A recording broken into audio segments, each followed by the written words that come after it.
Los derechos humanos protegen a quienes son agredidos por los poderes del Estado.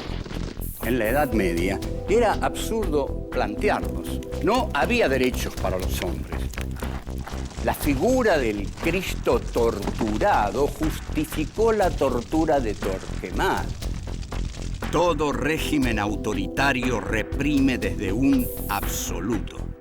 Primo Levi dice, existe Auschwitz, no existe Dios. ¿Dios ignoraba la ESMA? ¿Las matanzas en Vietnam? En un mundo en el cual el silencio de Dios es agobiante, los seres humanos tenemos la obligación de tomar la palabra.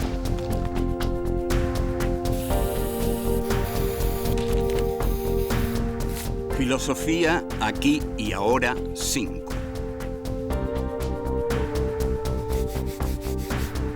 Filosofía y derechos humanos. Encuentro 3. Teoría de la violencia. 1. La historia avanza por su lado malo. 2. El espíritu de dominación y la pulsión de muerte. 3. La voluntad de poder. 4. El torturado en la cruz. 1. La historia avanza por su lado malo. Esto es Filosofía aquí y ahora en su 5ª temporada. En esta 5ª temporada nos estamos dedicando a filosofía y derechos humanos.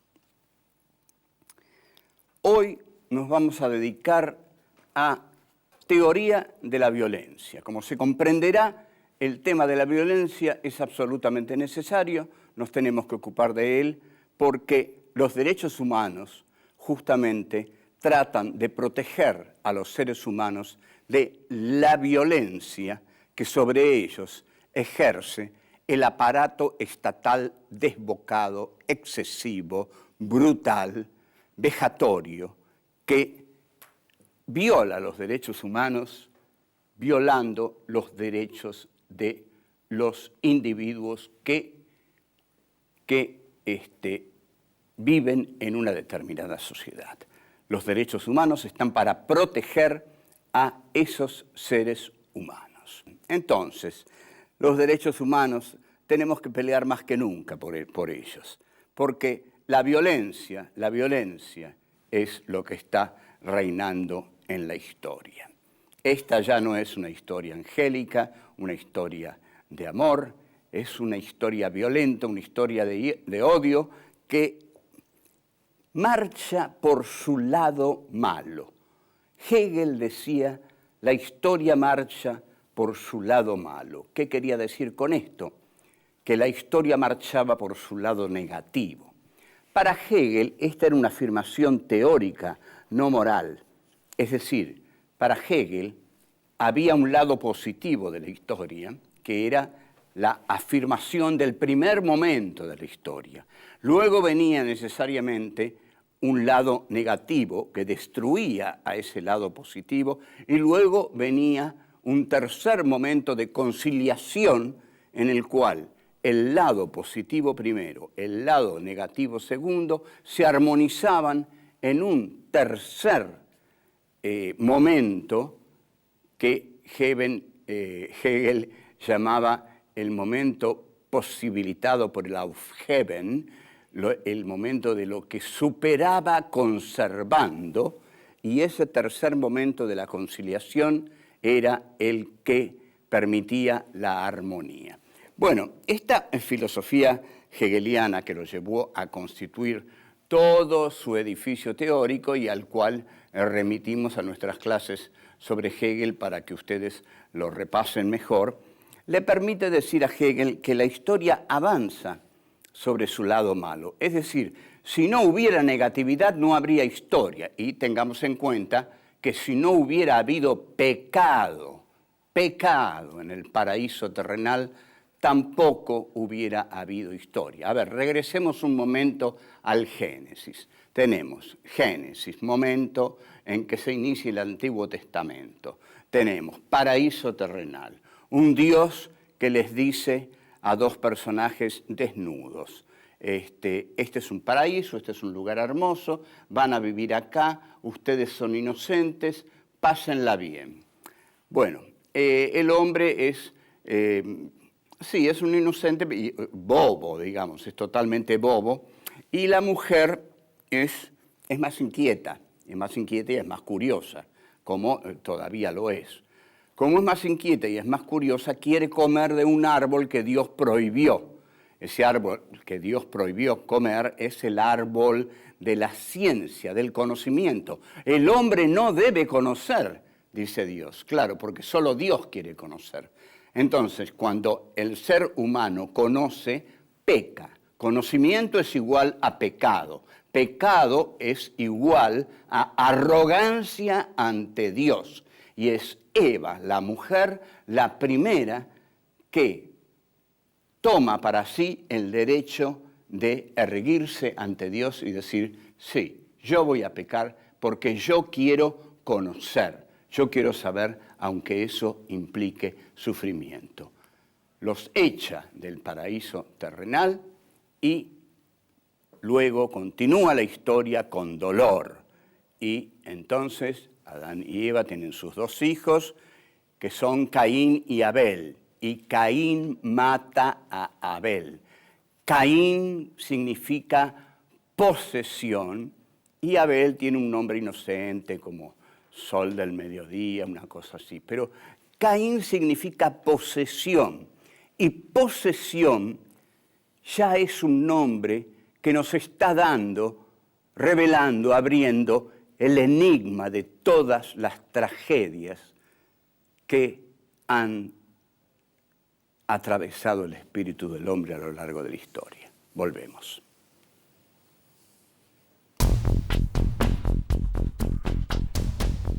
Dos, el espíritu de dominación y la pulsión de muerte. La posesión es equivalente a la dominación. Cuando uno quiere poseer algo, es porque no lo posee, porque no lo tiene. Y lo posee otro generalmente. Si lo posee otro, uno se lo quiere sacar, porque desea poseer esto. Esta condición del hombre es la tragedia de toda la vida del hombre, porque si el hombre no deseara las cosas que tiene el otro, bueno, la vida sería un poco más serena. Pero no es así, no es así. Caín es sinónimo de posesión y Caín es un asesino. O sea, la pulsión de poseer lleva a matar. Bueno, entonces, uno de los motivos de por qué existe la violencia es porque en el hombre existe la pulsión de poseer lo que está en el otro. La posesión implica el deseo de dominar al otro para poseerlo y para arrancarle lo que el otro tiene. El espíritu de posesión está animado por la pulsión de muerte, porque yo, si el otro se resiste, tengo que matarlo. Entonces, la pulsión de muerte también está animada por la voluntad de poder de Nietzsche. Todo esto es lo que hace y lo que mueve a un imperio que lucha a muerte por lo que quiere. Digamos, el petróleo que hoy existe en Irak y que Estados Unidos, Gran Bretaña, Francia y lo que haga falta, la OTAN, invaden los territorios islámicos, lo hacen porque tienen una voluntad de poder de invadir esos países por el poder energético que tienen. Entonces, por el valor, ¿no? El poder energético ahí en materias primas. Entonces, esa voluntad de poder no puede detenerse nunca porque tiene que crecer constantemente para seguir siendo siempre lo que es.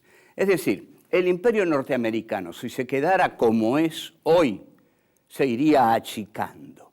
Para crecer tiene que expandirse constantemente. Entonces, la voluntad de poder, el espíritu de dominación, el espíritu de posesión, constantemente tienen que ir creciendo, expandiéndose. Esto lo sabía muy bien Adolfo Hitler, que empezó hablando muy tempranamente del espacio vital que Alemania necesitaba para ser sí misma, para ser verdaderamente Alemania. Y vaya si intentó un espíritu de expansión del espíritu de Occidente que Hitler dijo representar. ¿Qué dijo Hitler que representaba? Nosotros representamos el espíritu de Occidente. Bien, ¿quién gana esta pelea? Gana el que tiene menos miedo a morir. ¿A morir por qué? A morir por su naturalidad, por su carnalidad. Es decir, si yo tengo un verdadero deseo de conquista, ese verdadero deseo de conquista es mi deseo de dominio. Ese deseo de dominio es espiritual, En cambio, el miedo a perder la vida en la lucha por ese deseo de dominio no es espiritual, es carnal, es el miedo a morir, es el simple miedo a morir que podría tener el más deleznable animal que habita la tierra. Entonces, el que abandona la lucha porque tiene miedo a morir se une a la animalidad, mientras que el que continúa la lucha porque quiere que su espíritu de dominio triunfe, continúa siendo un hombre y sigue luchando para ser reconocido por otros. Bueno, esto siempre trae una enorme paradoja, porque los otros, los que lo reconocen, son los que se le han sometido, y los que se le han sometido por miedo. Y si se le han sometido por miedo, ya no son hombres, han pasado a ser animales. Esta es la dialéctica de Hegel en El amo y el esclavo. Pero dejemos este juego brillante de Hegel. El mundo es de los amos porque los amos tienen todo el poder bélico y mediático necesario para conquistar este mundo, y en esa tarea están. El proyecto del imperio bélico comunicacional es apropiarse de este mundo o que este mundo no esté en condiciones de sublevársele. Eso no lo va a permitir nunca. O sea, si alguien piensa hacerlo, que lo piense bien, que lo piense pensando en el poder que tiene enfrente, sobre todo en eso. Seguimos. 3. La voluntad de poder.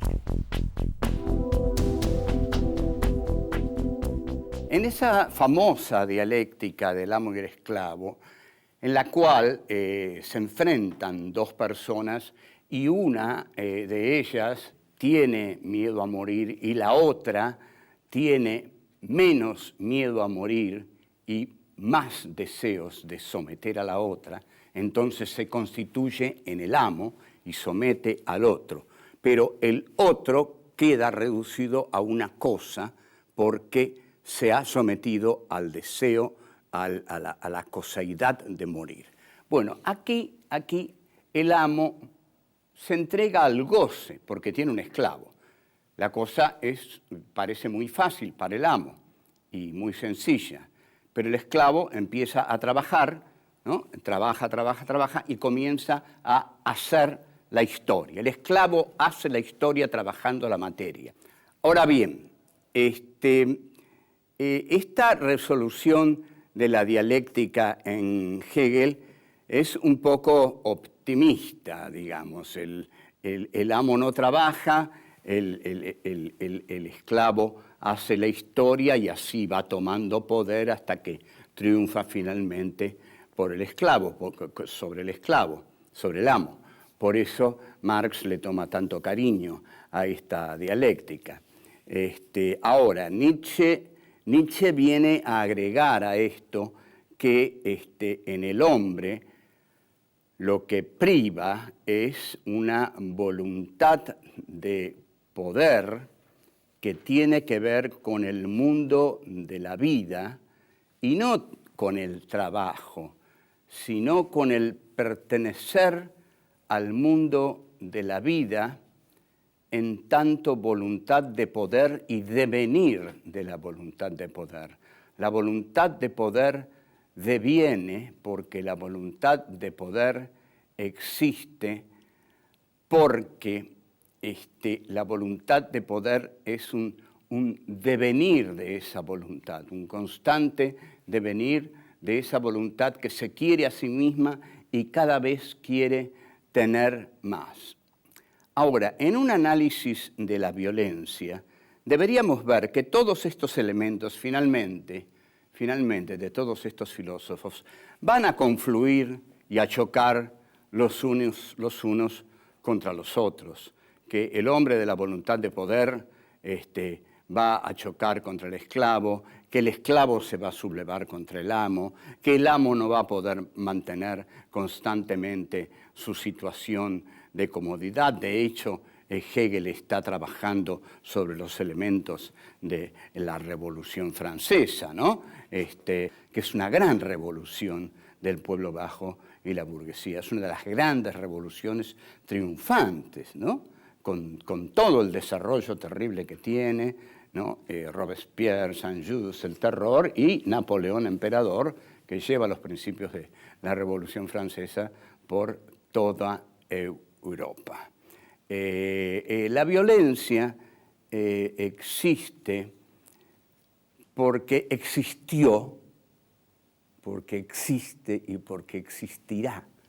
¿Por qué existirá? Porque el hombre es violento, porque la violencia está en el hombre y porque el hombre sabe que para conseguir algo, una de las formas fundamentales que tiene es matar al otro, porque el hombre ha desobedecido una y otra vez los preceptos fundamentales de Dios. ¿Cómo no va a desobedecer el no matarás? Se ha burlado del no matarás, se ha burlado del amarás a tu prójimo como a ti mismo. Freud se ha burlado en el malestar en la cultura de ese principio. Freud en el malestar en la cultura dice, ¿por qué voy a amar a mi prójimo como a mí mismo? ¿Qué tiene mi prójimo como yo? ¿Por qué voy a amarlo? Bueno, si Freud se ríe de ese precepto, ¿cómo los hombres en batalla, lanzados a la bulimia de sus deseos, no van a violar el precepto bíblico que dice no matarás? Viven violándolo, viven violándolo. Volvemos.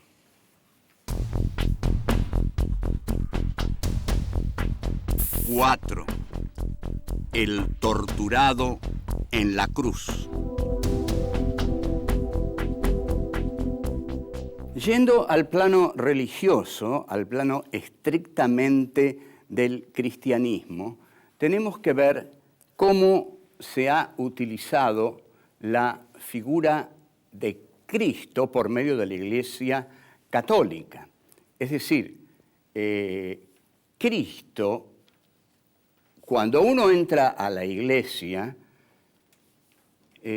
salvo que esté absolutamente acostumbrado, pero cuando entra las primeras veces, no puede sino impresionarse por la figura de ese hombre que está en el altar, en una cruz, y por los horrores de las heridas que tiene y por los clavos que atraviesan sus carnes. Es una figura muy dolorosa, ¿no? Es una figura que está expresando la tortura. A ese hombre se le ha practicado meticulosamente un dolor técnico, ¿no? Con tranquilidad, de a poco, se lo ha hecho sufrir. Ese que sufre ahí es nada menos que el Hijo de Dios, el poeta, el profeta de Nazaret, es Jesucristo. Él ha venido, ha sido enviado por Dios para redimir todos nuestros pecados y ha tenido que sufrir todo eso para redimir todos nuestros pecados. Es decir, eso que ha sufrido ahí, lo ha tenido que sufrir por nosotros. Entonces, la pregunta inmediata es, ¿qué hemos sufrido nosotros por Él? Entonces, la pregunta inmediata también es, ¿qué tendremos que sufrir por Él? ¿Qué estamos dispuestos a sufrir por Él? Estamos en deuda con Él, porque Él sufrió todo eso por nosotros y nosotros aún no hemos sufrido nada por Él. El profeta de Nazaret, desde la cruz, sangrante, muerto, torturado, nos está exigiendo, ya que nos ha redimido de la culpa, que hagamos algo en la vida para ser dignos y estar a la altura de semejante sacrificio. Incluso el sacrificio es peor porque llega a los extremos de la duda. Está tan extremo es el sacrificio de Jesús de Nazaret que en determinado momento ya llega al límite extremo y exquisitamente fino y estrecho de dudar del Padre, de la figura del Padre, porque Jesús pregunta, Padre, ¿por qué me has abandonado? Es decir, cuando pregunta, Padre, ¿por qué me has abandonado? Todos los dolores le tienen que haber dolido más, porque era la fe en la figura del Padre que lo sostenía, la que le permitía seguramente tolerar ese infinito horror. Pero una vez que la fe se pierde y el Padre, Él dice que lo abandonó, el dolor tiene que ser el triple. Entonces, ese Cristo en la cruz ha muerto con un dolor infinito y con una duda absoluta. Entonces, así comienza la figura de Jesús y la Iglesia católica. Ahora, ya la Iglesia instalada, ya la Edad Media puesta a circular, la figura del Papa instaura esa Iglesia de Pedro, ¿no? Sobre esta piedra construirás mi iglesia, y la iglesia de Pedro se construye de un modo absolutamente vertical. Entonces, durante toda la Edad Media, en que en gran parte de ella funcionó la Inquisición, la figura del Cristo torturado justificó la tortura de Torquemada. Si nuestro Señor Dios fue torturado hasta tal punto, imagínate tú, pecador, hasta qué punto te torturaremos si Él tuvo que ser torturado así. Entonces, no esperes perdón, no esperes sino castigo. Lo que tendrás será castigo como lo tuvo nuestro Señor en la cruz. No esperes el perdón que Él no tuvo, no lo habrá para ti. Si Él no lo tuvo, tú no lo tendrás. Entonces, ese Cristo que vino a este mundo a redimir nuestros pecados, termina siendo instrumentado por la Iglesia inquisitorial para hacer de esos pecados un instrumento de castigo y para hacer de ese Cristo bondadoso un Cristo que juzga, que castiga y que doblega al pecador, y que sus heridas son heridas a infligir al pecador ínfimo, terrestre, que ha pecado, para torturarlo y para que confiese sus pecados. En esto se ha transformado, en esto ha transformado la iglesia estatal, la bondad de Jesús.